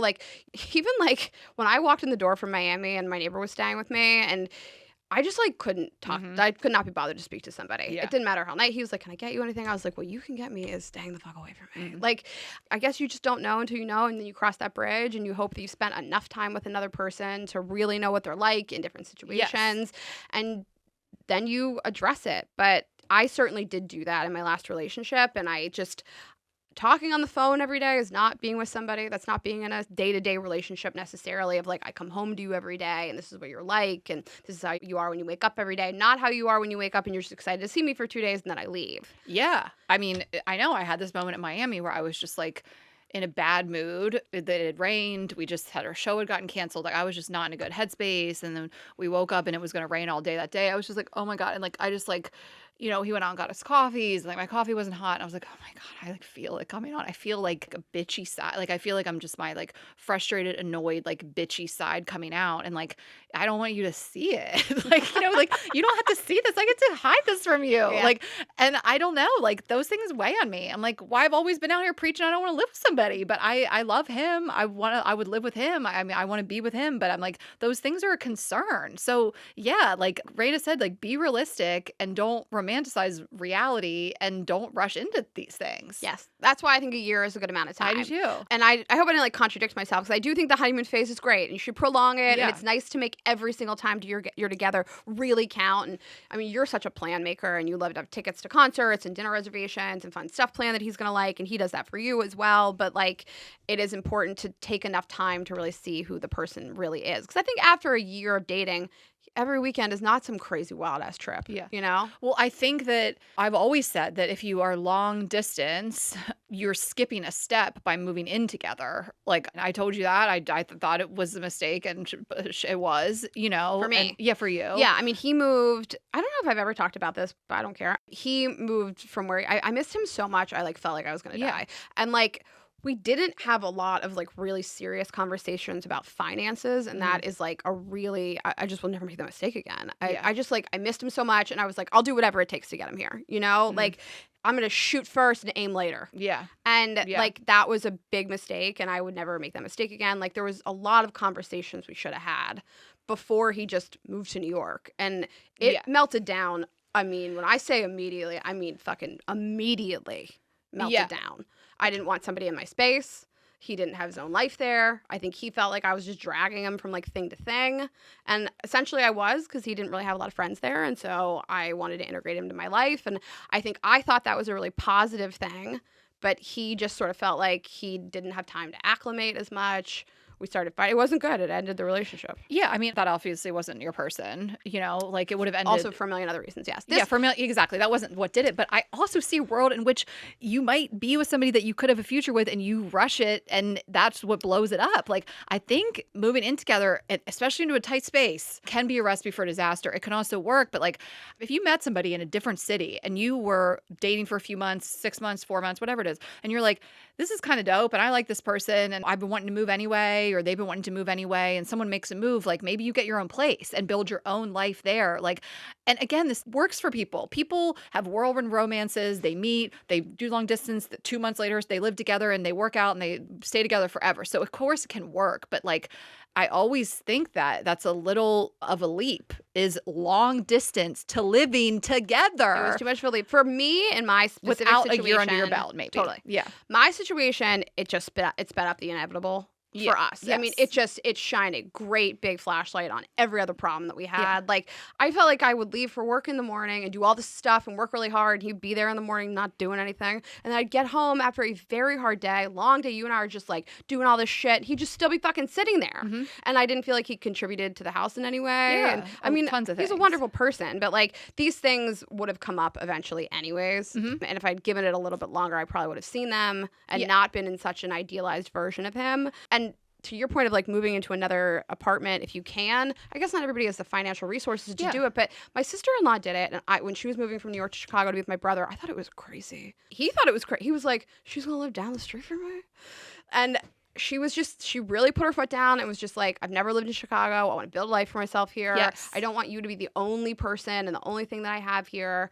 And I mean, it just really worked out. I mean, I think she did it for 1 year and lived really close to him. Yeah. And again, like you said, this is, some people are like, hello, I don't have that kind of money. Like, Well, why'd she I have to didn't live either, by together? the way. Like, she was young and maybe Yeah. 24, 25. I mean, I don't know. What I knew for certain that if he moved here, he would not live with me in that West Hollywood house. There was just not enough room, you know, and we hadn't been together as long. But I mean, I'm thinking about it. We have discussions about it, you know, and this is just my general hesitation to living with somebody. It has nothing to do with him. I know that he's the person I want to be with. So I'm like, I'm moving him to a bigger house now. Like, it wouldn't be a both people working from home situation. I think that can be a recipe for disaster. Again, if it works for you, that's great. But I mean, there is a world in which we do it. And there's a world in which I'm sitting here saying, like, you know, it's such a mistake to skip that step, and then I do it. So I want to be clear, it has to be right. I have to feel comfortable. He has to feel comfortable, and just think about all these things. Like, you did rush into it. You did not think about those things, but it ended the relationship, which was going to end anyway. So maybe it was for the best. Like,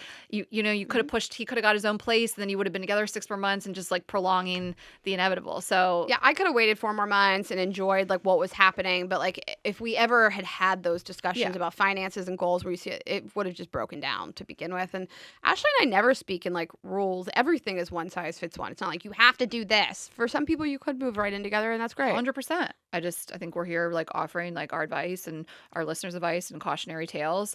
All right, I want to get into this because the number one thing people said, and which is also my advice as well, is like, you got to sit down and plan and know the next time you're going to see each other. So everyone said that, like, you always know when you're going to see them next, have that to look forward to. You're not left wondering, which I think is like a general rule in, like, Every person I relationships. asked, every piece of advice, have the next time planned. Yeah, like, we'll like set aside time, and like, I'll jokingly be like, it's Q2 planning. You know, I'll send a calendar invite. I'm just kidding. You would send it for me because I can't send a calendar invite. But we'll sit down and like have a very like, you know, unsexy, open our laptops up, look at our calendars meeting essentially, and really work through. I think last September we did it. We planned through the whole year, and it felt really good. Like, it was such a sense of relief. Like, we have both found that like when we know these things are booked, we feel such a sense of relief surrounding them. It just removes like the ambiguity. And I think it's really important. It makes me feel respected. Yeah, and this is when the effort comes in. Like, it's another thing in my life, and I'm happy to do it, but that I have to dedicate time to and like work on. And, you know, we've had these minor issues where something had come up. We had to move a fucking show. I'll tell you guys, like, not that we had announced it, not that we would ever move a show that we had sold tickets to, but we had a show in Boston, and it came up that he had a family wedding, and I'm like, well, you can't miss this wedding, and you can't not come to that fucking show. So we changed it, and we will be announcing dates soon For Boston. but it was like a thing where I was like, are you fucking kidding me?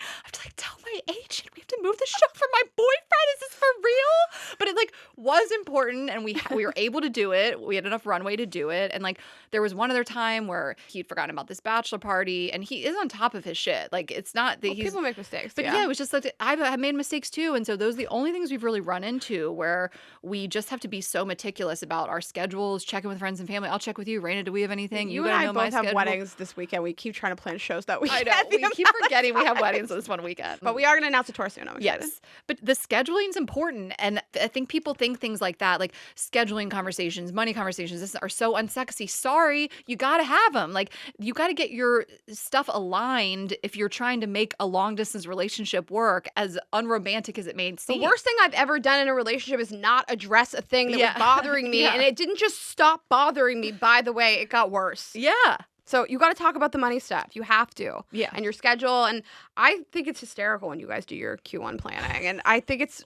really important to feel like this person has made an intentional effort to like make plans with me. I know when I'm going to see them next. I have something to look forward to. And then I can plan my life around it. Like, having it be up in the air, I couldn't do it. Oh, no, not at all. I mean, we know months out, and like, we know we're not going to go this long, and it does work out. But like, everybody said that. I mean, I'll just rattle off a couple other things that are like my tips, but also tips that we got. I mean, we obviously like FaceTime all the time. We'll set a FaceTime date here and there. We'll FaceTime 3 times a day sometimes, but, like, we'll also set those dates of, like, we're having a date night. It's cheesy and corny, and we do it. Can I tell you a thing that I wrote down that he does?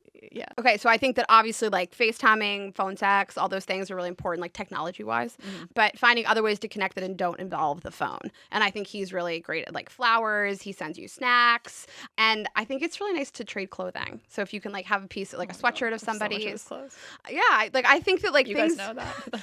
I think communication's like so important, but like there's other fun ways to like feel connected to somebody and like just that you like wear his sweatshirt. Like I think that those things are really important. The gifts and everything was on my list, but not the clothes. And like, I don't know. One time when he came to visit, he like left me a sweatshirt. He kind of like hid it. I was like, that's like so cute and It's so thoughtful. cute. But yeah, I mean, the FaceTime thing, like we'll cook on FaceTime. Like a lot of times, like I'm cooking and we'll have dinner. I mean, we're not eating dinner at the same time, but I'll eat or I'll watch him cook. And we send, gifts. They don't have to be expensive. Like I recently sent him this candle, this hotel lobby candle he loves for my house. I've like drizzled him beer before. He'll send me snacks or a breakfast or lunch. And he's a big flower guy and all those things. But a little goes a long way. Like it can just be a card or a note. Like he has stuck notes in like my bag before when we're leaving like a hotel room, for example. Like I have one in my wallet now, like little things like that, like hidden notes, small gifts, postcards. It's like those small things. And people have said this too. Again, this is like a lot of my stuff that's like everybody has kind of reiterated when we asked on Instagram. But I think little routines are good too. Like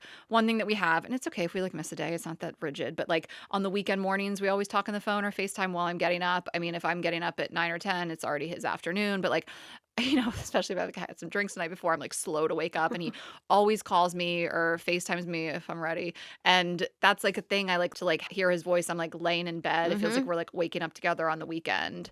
And I mean, we have a playlist we both add to. We send photos all the time. It's like sexy pics, of course, but also just like our outfits before we go out. Zool pics, pictures with our I put friends. playlists on my list. I think that that's really like a fun way to connect. Yeah. And we sext, of course, and all of that. Like, I don't need to dive into all the details of our cyber sex life, but I think like every couple is different. And some people are certainly going to be more into phone and FaceTime sex, and some aren't. And I think whatever works for you is fine. I mean, we have a sexual connection, but we're not having FaceTime phone sex all the time. I think you can speak a little more to that. I mean, you have phone sex on the street at 3 p.m. We're never not having phone sex. Yeah, so Rayna can talk on that. And of course, your Vibes Only long distance lover. We have these vibrators and they connect to our app and your partner can control it. And it's such a fun thing for long distance couples. People go crazy for it. All of our toys can do this. They all have a Bluetooth chip, and with our Vibes Only app, you can control. I mean, you can be in Paris and New York and control somebody's vibrator. It's a fun way to connect. And even if you're like just kind of playing around with it, like, yeah, it's awesome if you're doing a whole shebang. You're doing a whole like sexual experience. But even if you're just like, babe, this would be so funny. It's like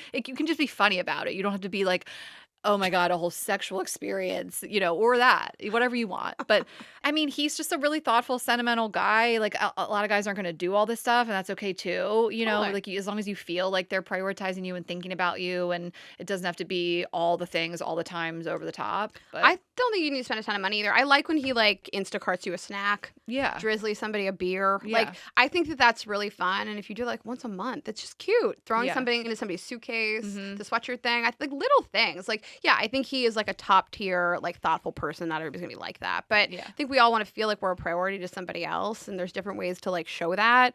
I mean, certainly communication is important, and like you said, everybody's level is a little different. Like I like to be in constant communication all day, every day. Let's talk about this. Yeah, I want to text and I want a phone call at the end of the day. I love phone sex. Everybody's level of like tolerance for sexy pics, phone sex, FaceTime sex. Not doing that shit. That's crazy.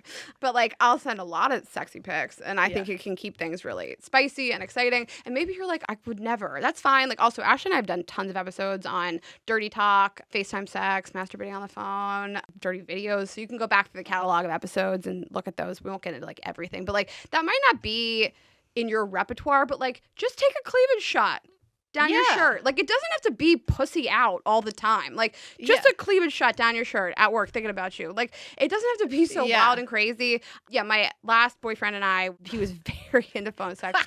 every night we had phone sex. It was crazy. One day I was walking down the street. Wedding. Oh yeah, at Ashley's brother's wedding. My mom heard the it. house. Yeah. He was really into it though. I didn't have to like push him into it. I can see being like, well, my partner's never initiated this. I don't know how to. Yeah. I mean, the guy that I've had like the long distance on and off for like so many years, we had phone sex like 5 times, and I initiated it every time, and still pretty. He doesn't participate that much. I really cowboy the experience. So, some people aren't really super into it, and I don't think you should change your whole life, but, like, I think just, like, a cute, like, look how cute my butt looks in these shorts, like, anything to just be, like, thinking about you, spicy, sexy. You don't have to be like me, having phone sex in the middle of the day, broad daylight, walking down the street. Yeah. That is so, I'll never forget it. I'll never forget it either. Yeah, absolutely. And if you don't do that at all, it's fine, but I do think, like Rayna said, like, sexy pics, and, it's just not all guys are good at them, but some are. Some are. I will say that. I don't want. Listen, I love dick pics. I love them so much. But sometimes I really just enjoy a hard dick in a sweatpant. Oh, no, I'm not talking about, like, in a full boxer. frontal dick. I'm just, like, full frontal dick. I don't really need that. I'm talking, like, sexy, suggestive. Yeah. Yeah, I'll take full frontal dick, but just a hard dick being, like, gripped in your boxer shorts all day. Ooh, that's a good one. It's, like, one of my favorites, yeah. Yeah, the grip of the hard dick with boxers on or, sweats on or whatever. I don't have too much else. I just think, like, when you're talking about traveling, like, try not to keep score unless it gets really one-sided. But, like, there's going to be times that it just ebbs and flows, like, with any type of relationship. I mean, in our business relationship, there's times where I'm like, you got surgery and I'm carrying the company, or, someone's got a hangover, or someone's traveling, or whatever it is. Like, everything kind of ebbs and flows where, like, you really are putting in more effort at a certain time with the hope that the other person will put in more effort another time. I've gone there 3 times in a row. Well, down the road, he'll have to come here. Like, whatever it is, I just think, like, unless it just feels really one-sided for a long, extended period of time and you don't feel like it's equal. And I love this quote that someone wrote. It's about equally splitting the travel, but also considering who has time versus who has money. And I think that's important. You talked about that with, like, your brother and your sister-in-law. Those things are different. Sometimes people have more time, sometimes people have more money, sometimes one person has both, right. And then that person's going to do more of the travel. Like, you just got to think about this. Like, in a perfect world, you both would have tons of time and tons of money, but that's not always reality. Yeah. Or if somebody's always traveling, then you make the plans all the time. You make all the reservations, right. And you try to find the things that are, like, maybe like a fun museum or exhibit or whatever it is that you guys are fucking into. I think that's really important to just feel like the effort is reciprocated. Yeah, absolutely. All right. Well, I feel like we covered a lot. I mean, people are like, yeah, it's been 2 hours. You covered a lot. I just, listen, it's a good time to be in a long distance relationship technology wise. Like, we didn't have this FaceTime back in my day. I mean, if you're going to make it work, this is the time. Voice notes? Yes, exactly. I love a voice note. Waking to up wake to up to a voice note? Yeah. Nothing better. There's never been more resources, vibrators and apps included, to make a long distance relationship work. So we have that going for us. Yeah. And more people are remote than ever in the history of time. So you could travel and do all this stuff and tell you guys what it's like to be alive in 2024. No, but that's true too. That's so true. I love that point. Like, that's a lot of people's reality. So yeah, listen, try. I believe in it. Will it work out? Who fucking knows? Yeah. Godspeed. But I think yours will. Yeah, thanks. All right. Well, we covered it. That's it. Thank you guys for all of your input. We really posted a lot of question slides on this, and you guys, of course, answer in droves and give us all your thoughts and feelings and tips and opinions, and we're just so thankful always. Yeah. Thank you, guys. We love you and all of your input, and we're not gatekeeping the live shows. We'll talk about it later. Oh, yeah. And we have fun. Where one of only. them's going to be. Yeah. Definitely Boston. Someone wrote, like, please tell me you're coming to Boston. I'm like, bitch. It's actually the only city I would be, like, year to year. Because we put about a year and a half in between most cities. Yeah. Boston is the one that I'm just like, no matter what. We'll go back. We'll go. We're going to go. People have been sending me a bunch of, like, DMs where I'm like, do you not know me? Like, someone said, like, Ashley, you got to watch season 1 of Love is Blind. I was like, we put Love is Blind on the map. I laughed out loud. And then someone said, hey, this is a deep cut, but the idea of you is being made into a movie. I was like, I can't with the only y'all. thing we talk about. It's our whole personality. Not with y'all. Maybe we'll address that next week. Okay, well, thank you guys for listening. Of course, you can find us at girlsgottaeat.com and Girls Gotta Eat podcast on both Instagram and TikTok. I am Ash Hess. Rayna is Rayna.Greenberg. And then Vibes Only, of course. That's going to be vibesonly.com. And then you can buy a vibrator and download the app. And that's Vibes Only on Instagram as well. Subscribe on YouTube. Share this episode with a friend. Share it with your long distance partner and talk about it and chat about it. And podcast. What resonates. Yeah, podcast. Great thing to also do. And we'll see you next week. Have a good week, guys. Bye.